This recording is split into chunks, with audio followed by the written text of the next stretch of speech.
Hello! So I figured I'd do a quick review before the year ends.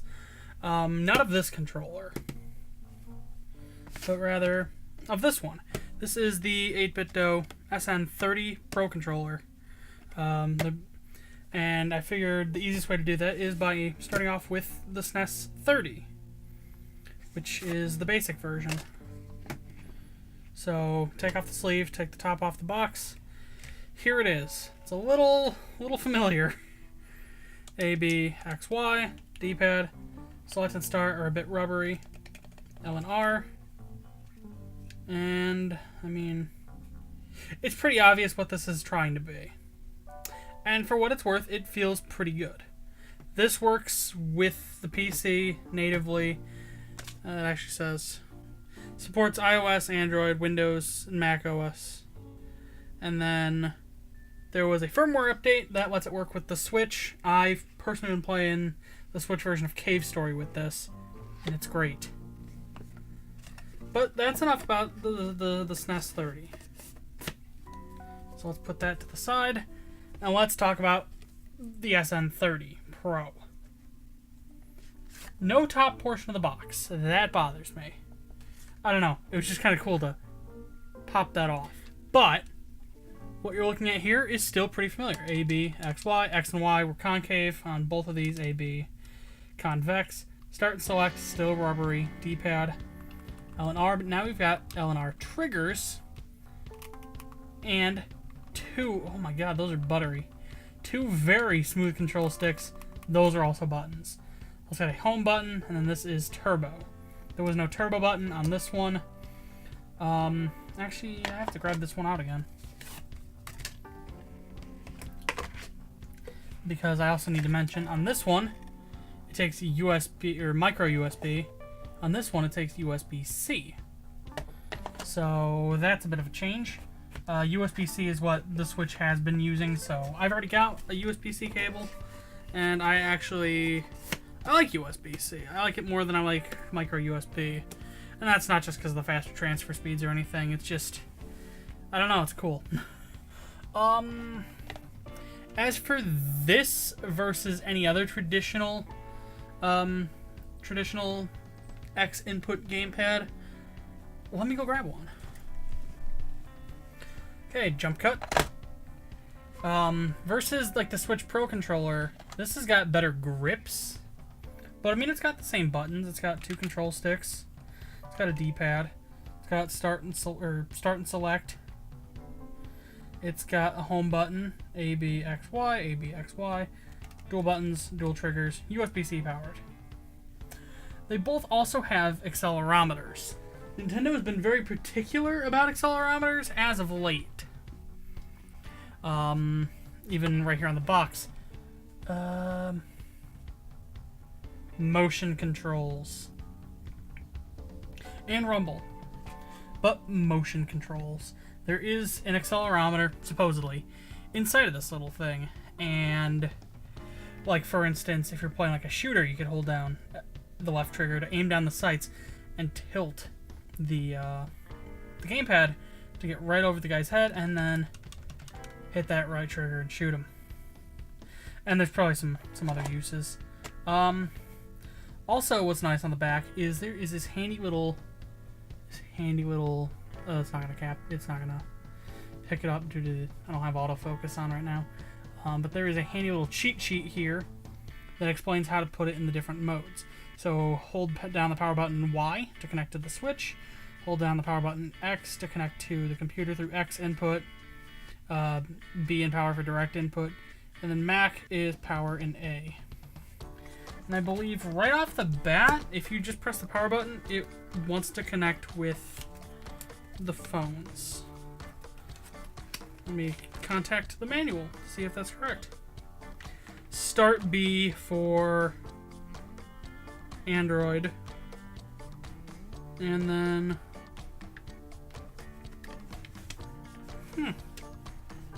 it doesn't actually say about the iPhone. I'm guessing you just maybe press start and A for like Mac OS X. Or maybe just start. Actually, how about... And then there's a USB-C cable in the box. The SN30 also comes with USB and USB-C. Or micro USB. I'm so sorry. It's late. I have not actually powered this thing on yet, so... Okay, it's on. Oh, snap. It doesn't actually mention the iPhone, so it might not even work with the iPhone. What a shame. So, we shut that off. Power and B. So... Okay, we got some blinking lights. I'm gonna go to devices and Bluetooth. There it goes. It's finding the SN30, which I'm not sure what the state the battery is in on this. They claim about 14 hours of gameplay. Okay, now it's connected. They claim 14 hours of gameplay on one charge. I don't know if it's fully charged or not. Now, let me boot up my personal favorite game for testing this type of stuff. Oh. Okay, so it sees this as an Xbox One controller. Alright, let's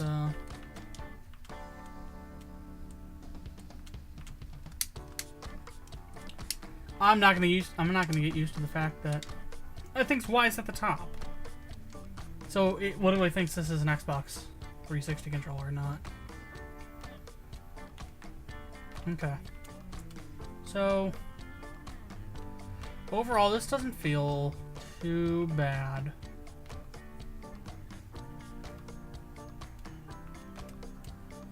Oh, this is gonna be the bust, isn't it? Yep. So yeah, the rumble is indeed working right now. Let's switch off to the Raven and equip our gadget. It's making some kind of strange sounds. Not gonna lie. Keep the saws going. How do I shout at this man? Left? Oh god, no! It was left. No, it wasn't left button. It was right button. I wanted to pin him down. Okay. And now here we are in the actual assault. So let's load up. There we go. That's a guy. That's a guy. To my knowledge, I cannot enable the motion controls right now. No. You're okay. Let's get to a safe spot, and if I press the home button, it wants to try to use that Xbox thing again. Let's not. So yeah, I cannot reasonably do it from Steam. If you were used to how the gamepad felt in Payday 2 to begin with, what's here you would probably be fine with. Oh god, where am I? Oh, that's nice. Okay. There is a weird amount of acceleration here. I wonder if that's a setting I can mess with right now.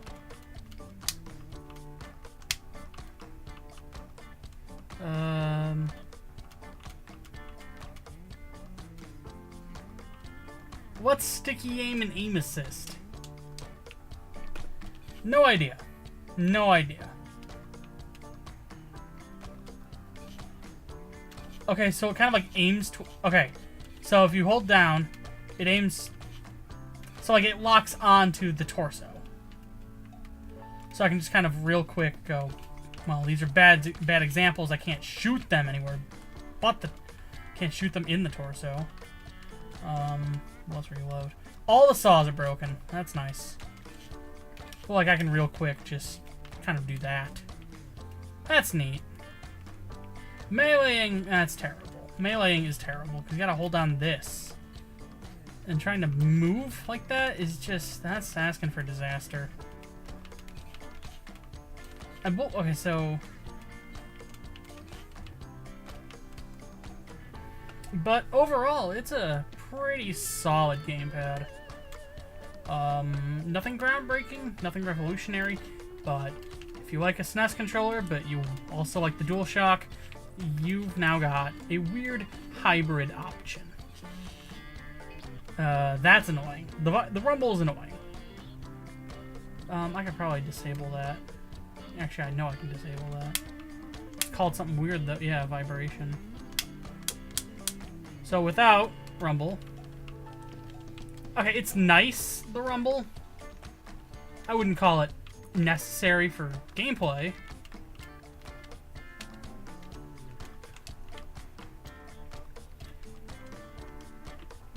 It's something you could live with or without. I'm just gonna mash my whole finger on the D-pad. I don't remember what the throwable button is. Oh, I turned off my my laser light. So I mean, like here. Oh, darn it! He's already dead. So this does not work with the iPhone. I've made that one kind of clear. If you're looking for a good iPhone gamepad, I cannot recommend this to you. Like, morally, I don't think I'd feel great about saying, yeah, get it. You'd figure it out, because I couldn't figure it out. Granted, I spent like a minute trying to figure this one out. But, either way, I mean...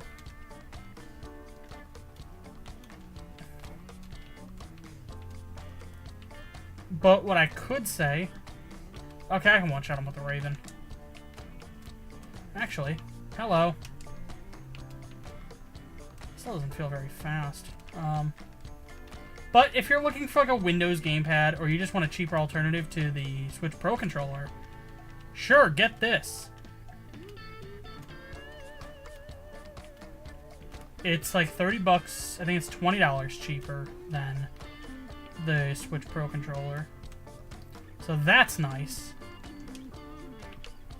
It feels pretty solid in the hand. The lack of proper grips, that one doesn't bother me that much. Oh, I'm so sorry to those guys. But the lack of proper, like, grips here isn't bothering me too much right now. Maybe it might if I play, like, a longer mission. I think a lot of that is just because, you know, the dog bone shaped SNES controller was designed because it's flat. When you add the element of depth to it in the form of, you know, having the control sticks, it does get a little weird. I mean, I just can't. I wouldn't say I'm not comfortable holding it, but I wouldn't want to use this on an extended, like, so, I mean, look at that, 89% accuracy, like 200 kills. So it works. It definitely works. Now, there is something I want to see with Steam. Yeah, it thinks this is an Xbox One controller. That's interesting. Wouldn't have guessed.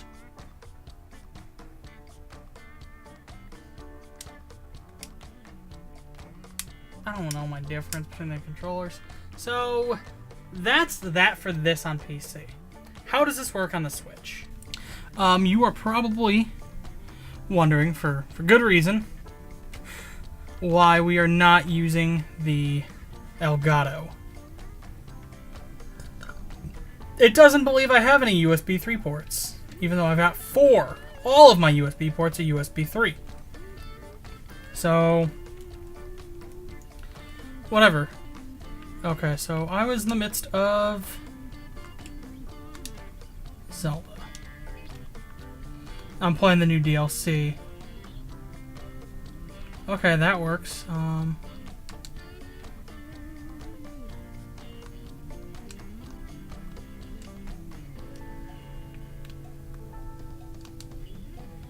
I cannot remember for the life of me what. Okay, there we go. There's some motion controls happening. That looks like absolutely nothing on the screen, but Because of how I'm recording this, I mean, there. I mean, it all works. I just need to get caught up with the controls.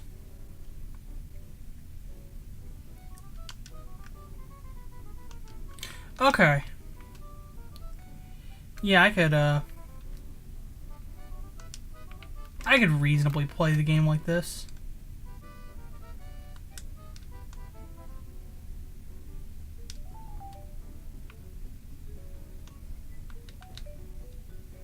It works. It works right out of the box. I didn't have to update the firmware. Nothing.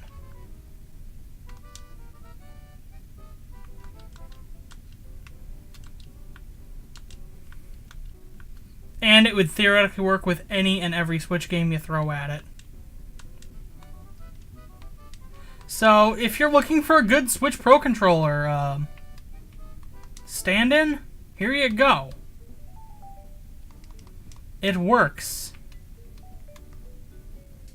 Again, I would have loved to have had actual, footage up on the screen, but Elgato didn't want to cooperate tonight, so that's fine.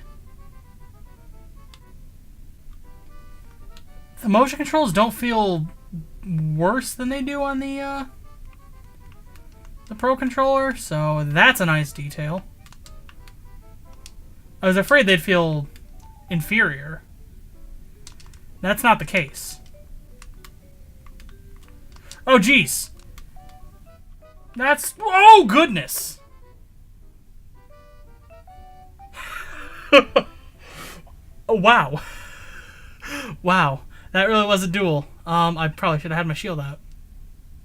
Whatever. I'll play the rest of that later. Maybe with this. I am actually enjoying this.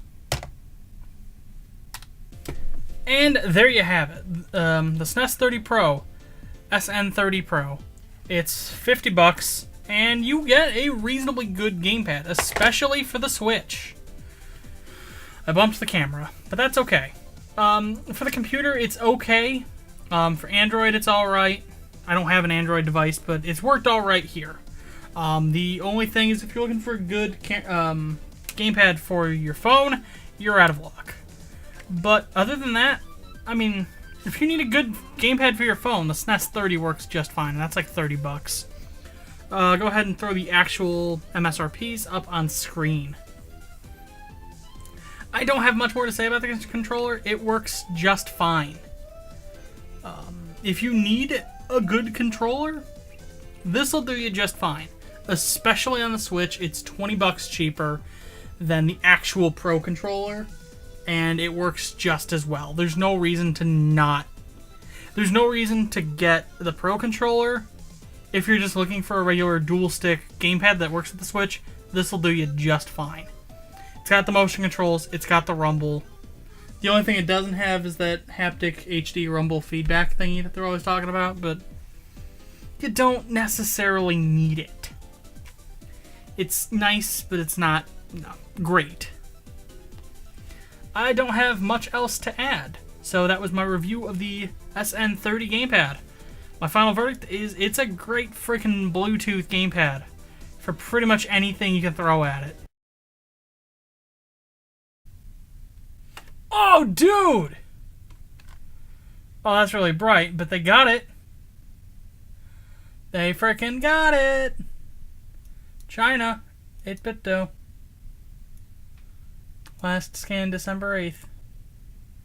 eBay's got it. That's actually legitimately cool. What a way to end this video. If you like this video and you'd like to see more, I'd recommend subscribing. Patreon and social media links are in the description.